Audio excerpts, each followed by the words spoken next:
The world remembers my victories. I remember the silence that came after. They called me the Great, a god amongst men. But here, at the edge of the world, with nothing left to conquer, I was just a man drowning in his own success. My name is Alexander. Have you ever achieved a dream only to find it was hollow?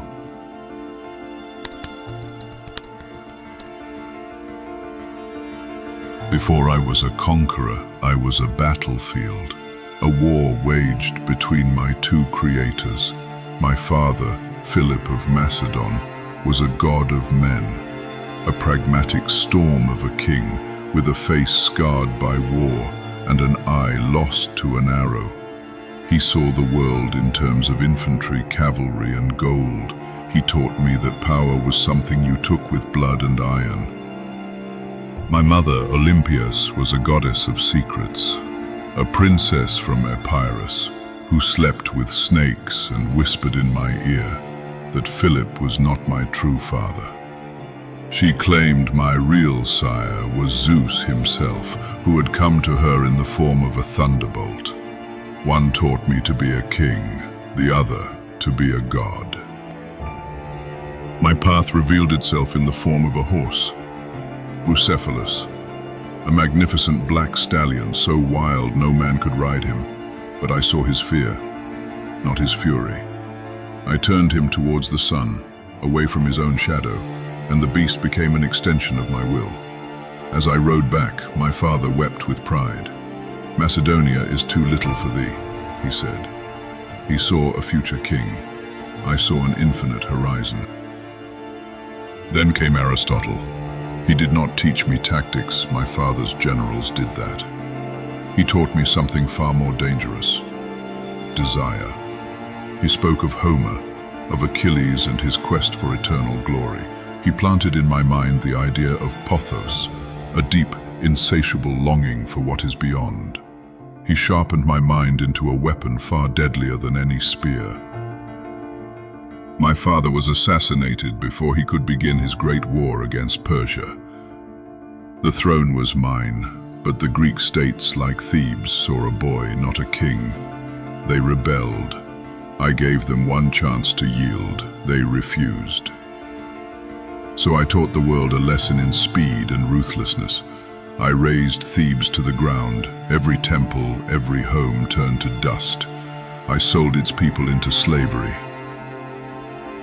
It was brutal. It was necessary. My father's lords stopped seeing a boy. They saw a king.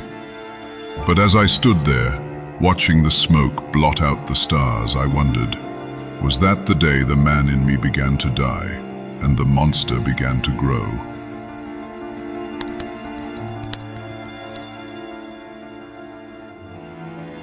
Thebes was a message. Now, the real war could begin. Asia was waiting. We gathered at the Hellespont, an army of Macedonians and Greeks, small but sharp as a surgeon's scalpel. As my ship approached the shore of Asia Minor, I stood at the prow. I hurled my spear, and it plunged deep into the soil. I was the first to set foot on that land, claiming it not by inheritance but by conquest. I was not there as a visitor. I was there as its new master. Darius, the king of kings, underestimated me. At the Battle of Issus, he brought an army that outnumbered mine immensely, a glittering sea of men. He even brought his mother and wife to watch his certain victory. But a large body with a weak heart is a corpse waiting to happen. You do not chop at the limbs of an empire, you cut off its head. I saw his chariot, and I charged. I carved a bloody path directly towards him. He fled. The King of Kings turned his golden chariot and fled like a common coward, leaving his army and his own family behind. I captured them all. I treated his mother, Sisigambis, with the respect I would my own. She later told me she had only one son, and it was me. Darius had lost more than a battle that day. He had lost the loyalty of his own blood. Next, the island fortress of Tyre. They thought themselves safe surrounded by the sea. They laughed at my army from their high walls. No one had ever taken Tyre by force. So, I decided to do the impossible. If I could not go to the island, I would bring the land to the island. For 7 months we built a bridge of stone and timber across the sea, a monument to sheer will, all while under constant attack. When the walls were finally breached, my patience had run out. I made them pay for their arrogance. The city fell, and its pride was turned to ash. From there I marched to Egypt. They did not fight. They welcomed me as their liberator from the Persians. In the desert, at the oracle of Siwa, the priests proclaimed me a god. Son of Amun-Ra, son of Zeus. My mother's whispers had become the world's reality. Did I believe it? Does it matter if the world believes it? Power is perception. Darius offered me half his empire to stop. My general Parmenion said, "If I were Alexander, I would accept." I replied, "So would I, if I were Parmenion." But I was not Parmenion. I did not want half of anything. At Gaugamela we met for the final time. He had hundreds of thousands of men, scythed chariots designed to tear my phalanx apart. It was to be the ultimate battle. The world held its breath, and I rode into it not as a king, but as the god of war himself, ready to claim my world once and for all.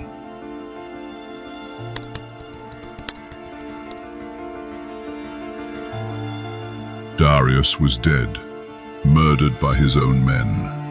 I was the undisputed king of Asia. But conquering Persia was one thing. Ruling it was another. I began to adopt their customs. I wore their royal robes, not Macedonian wool. I demanded proskynesis, prostration on the ground before me. To the Persians it was respect. To my Macedonians, my veterans who had bled for me, it was blasphemy. They saw their king becoming the very thing we had fought to destroy. The whispers grew. Paranoia became my shadow. And then came the night that haunts me forever. Cletus the Black, the man who saved my life at Granicus, drunk on wine, accused me of forgetting my father and my people. He spat insults. I, drunk on power and wine, spat back. In a flash of blind rage, I snatched a spear and plunged it into my oldest friend. The wine wore off. The shame never did. I had conquered armies without a scratch, but that night I was defeated by the monster within me. I pushed eastward, seeking an end to the world, an escape from myself. In India, I faced my greatest military challenge, King Porus and his war elephants, towering beasts that crushed men and bone. We won, just barely. I defeated kings and their monster elephants. But I could not defeat the exhaustion in my own men's eyes. At the Hyphasis River, they refused to go further. My army, my unstoppable weapon, finally mutinied. For the first time, my will was broken. I turned back. We marched through the Gedrosian desert, a hellscape that killed more of my men than any battle. When I finally returned to Babylon, I was not the same man who had left Macedonia. I was a king of a vast, unmanageable empire, surrounded by strangers, haunted by ghosts. I tried to fill the void. I planned new conquests, Arabia, Carthage, the world. But the fire was gone. It was just motion. Then a fever took me. The strongest man in the world brought down by something unseen. as my generals circled my deathbed like vultures, asking to whom I left my empire, I whispered my final answer: to the strongest. I knew what would happen. I was leaving them a world in chaos, a legacy to be written in blood. I had it all: the world, the power, the glory. But as the darkness took me, I finally understood. The silence I found at the edge of the world wasn't a place. It was a feeling, the feeling of having everything and nothing at all.